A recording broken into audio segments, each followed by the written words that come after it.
नमस्कार मित्रांनो, स्वागत आहे तुमचे एका नवीन व्हिडिओमध्ये। मित्रांनो, तुमची टू व्हीलर गाडी असेल किंवा तुमची फोर व्हीलर गाडी असेल, त्या गाडीवरती ऑनलाइन फाईन लागलेला असतो। मित्रांनो, हा जो फाईन आहे तो आपण ऑनलाइन भरायचा कसा आणि तो पाहायचा कसा याची माहिती आपण आजच्या व्हिडिओमध्ये घेणार आहोत। व अशाच महत्त्वपूर्ण अपडेट्स जाणून घेण्यासाठी आपल्या मराठी टेल या YouTube चॅनलला सबस्क्राइब करायला विसरू नका।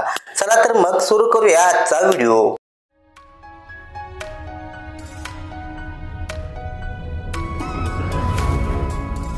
सर्वप्रथम गुगलमध्ये महाट्रॅफिकचलन.government.in ही वेबसाईट ओपन करून घ्यायची आहे। त्याची लिंक मी तुम्हाला डिस्क्रिप्शनमध्ये दिलेली आहे। आता इथे आपला गाडीचा जो व्हेइकल नंबर आहे तो व्हेइकल नंबर इथे आपण एंटर करायचा आहे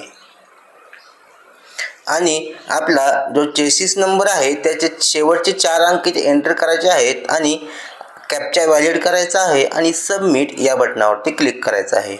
आता इथे आपल्याला आपल्या मोबाईलवरती OTP जनरेट करायचा आहे। आता आपल्या मोबाईलवरती एक OTP आलेला असेल, तो OTP इथे एंटर करायचा आहे आणि सबमिट या बटनावरती क्लिक करायचं आहे। आता आपल्या समोर आपलं जे चलान आहे ते चलान ओपन झालेले आहे। आता इथे मित्रांनो एकूण 4 चलान पडलेले आहेत, जे की 500 रुपये, परत 2000 रुपये, परत 500 रुपये आणि परत एकदा 500 रुपये असे चलान पडलेले आहेत। ते सर्व अनपेड आहेत, पेमेंट स्टेटसमध्ये अनपेड दिसत आहेत। त्यात आपण इथे वरती सिलेक्ट करायचं आहे सर्व आणि मित्रांनो इथे तुम्ही व्ह्यू वरती क्लिक करून चलानचे जे डिटेल्स आहेत ते पण बघू शकता की हे चलान का पडलेलं आहे ते। इथे बघा डिस्क्रिप्शन मध्ये दिसलेला आहे, person driving the vehicle only to extend to use of handheld communication devices. म्हणजे हा जो चलन आहे तो कशासाठी पडलेला आहे याचं कारण इथे खाली दिलेलं आहे। बघा असा फोटो आलेला आहे। म्हणजे काय मित्रांनो की गाडी चालवताना मोबाईल वापरल्यामुळे हा जो 2000 रुपयाचा जो चलन आहे ते चलन पडलेलं आहे।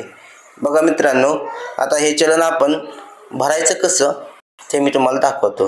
आता इथे सिलेक्टेड चलान वरती क्लिक करायचं आहे आणि क्लिक हिअर टू पे करायचं आहे। आता हे सर्व इन्स्ट्रक्शन्स वाचायचे आहेत आणि आय ॲग्री वरती क्लिक करून पे नाव वरती क्लिक करायचं आहे। आता इथे आपल्याला एकूण 3500 रुपये पेमेंट आहे ते करायचं आहे।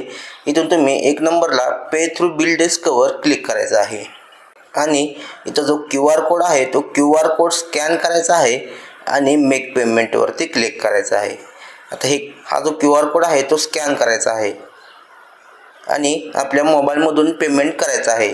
त्यानंतर आपल्या मोबाईलमधून पेमेंट झाल्यानंतर आपल्याला जे पावती आहे ती पावती जनरेट होणार आहे। त्या पावतीची तुम्ही प्रिंट काढून घ्यायची आहे। अशा प्रकारे मित्रांनो तुम्ही तुमचं ऑनलाइन ई चलन जे आहे ते पाहू शकता किंवा ते भरू शकता। धन्यवाद मित्रांनो, जय हिंद, जय महाराष्ट्र।